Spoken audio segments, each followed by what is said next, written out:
faut pas survivre, il faut vivre en couleur. Le parcours d'artiste d'Etterbeek 2020 nous permet de montrer ce que l'on fait chez soi et d'extérioriser nos créations, mais ça permet aussi aux artistes de se rencontrer. Je vais exposer mes peintures le 2, le 3 et le 4 octobre à la maison communale d'Etterbeek. Pour moi, la beauté est surtout dans la couleur. Les couleurs, c'est la vie pour moi. J'ai fait des masques, j'ai fait quelques dessins avec des cœurs et des je t'aime pour montrer qu'il faut être solidaire et qu'il faut s'aimer. Ce qui est important, c'est l'amour, et donc ça représente l'amour et le cœur bien rouge.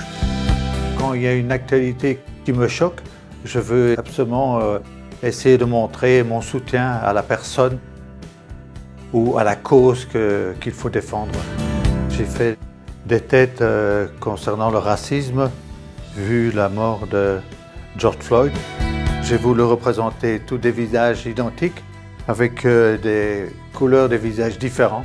Et donc ça veut dire qu'on est tous égaux, même si la couleur de peau est différente.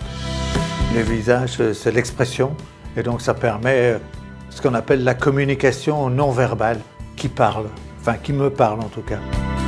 Dans mes peintures, j'ai utilisé le tourillon, un petit morceau de bois. Il y en a de toutes les formes, de toutes les dimensions. Dans ma peinture, j'espère que le spectateur ressent l'émotion que j'essaie de transmettre. C'est un petit enfant qui se balade avec plein de ballons de couleurs. Et là, il a tous ses ballons et tous ses espoirs et toutes ses émotions. Depuis 4-5 ans, je me suis mis à la photographie numérique. Dans la photographie, ce que je cherche, c'est surtout à faire travailler l'imaginaire. Et donc, je montre des choses et qui font que les spectateurs doivent essayer de découvrir ce que c'est. Aller travailler sur la photo, c'est ça la créativité. C'est pouvoir éclaircir, assombrir, mettre plus de couleurs, changer les couleurs, rajouter un élément ou effacer un élément. Ça, c'est une photo que j'ai prise au lac de Sainte-Croix et que j'adore parce que ça montre le calme avec le bateau en bas et la tempête qui arrive. Ce tableau représente bien l'équilibre entre le yin et le yang. J'ai décidé de montrer que tout est lié, tout se tient, tout s'emboîte l'un dans l'autre et que tout est équilibre. Ma philosophie, c'est faire travailler l'imaginaire, aussi bien la mienne que celle du spectateur. L'échevine de la culture, Madame Colette Nyongang Fonke, est une personne qui est à l'écoute de nos demandes et je lui tire un grand coup de chapeau parce que je la connais depuis quelques années et chaque fois que j'ai eu affaire à elle, c'était qu'un retour positif.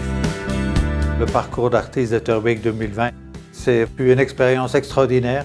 Ça permet de se faire connaître, d'avoir de la fierté et de la reconnaissance de ce qu'on fait. Et ça permet aussi parfois de mettre un peu de beurre dans les épinards. Le 2, le 3 et le 4 octobre, nous les artistes, nous vous attendons tous